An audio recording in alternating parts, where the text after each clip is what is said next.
કેમ છો મિત્રો ભારતનું બંધારણ બનાવનાર બંધારણ સભા એ કેવી રીતે રચાઈ અને આને શું કામ કર્યું તો ચાલો સમજીએ 60 સેકન્ડમાં.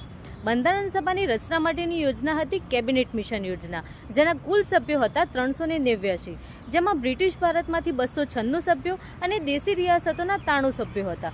આની ચૂંટણી પદ્ધતિ આ રીતે હતી કે પ્રાંતીય વિધાનસભાના ચૂંટાયેલા સભ્યો દ્વારા અપ્રત્યક્ષ ચૂંટણી પ્રતિનિધિત્વ સમુદાય આધારિત હતી, જેમાં અધ્યક્ષ હતા ડૉક્ટર રાજેન્દ્ર પ્રસાદ અને ડ્રાફ્ટિંગ કમિટીના અધ્યક્ષ હતા ડૉક્ટર બાબા સાહેબ આંબેડકર. બંધારણ સભાની કામગીરીની પ્રથમ બેઠક એ 9 ડિસેમ્બર 1946 હતી. આની અંતિમ સ્વીકૃતિ એ 26 નવેમ્બર 1949 હતી. અમલમાં આવ્યું 26 જાન્યુઆરી 1950ના રોજ.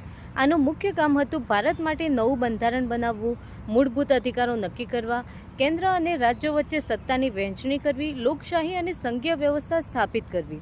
આમાં કુલ સમય લાગ્યો 2 વર્ષ 11 મહિના અને 18 દિવસનો. આમાં કુલ ખર્ચ થયો 64 લાખ રૂપિયા અને બેઠકો 11 સત્ર અને 165 દિવસ ચાલી. 60 દેશોના બંધારણનો અભ્યાસ થયો હતો.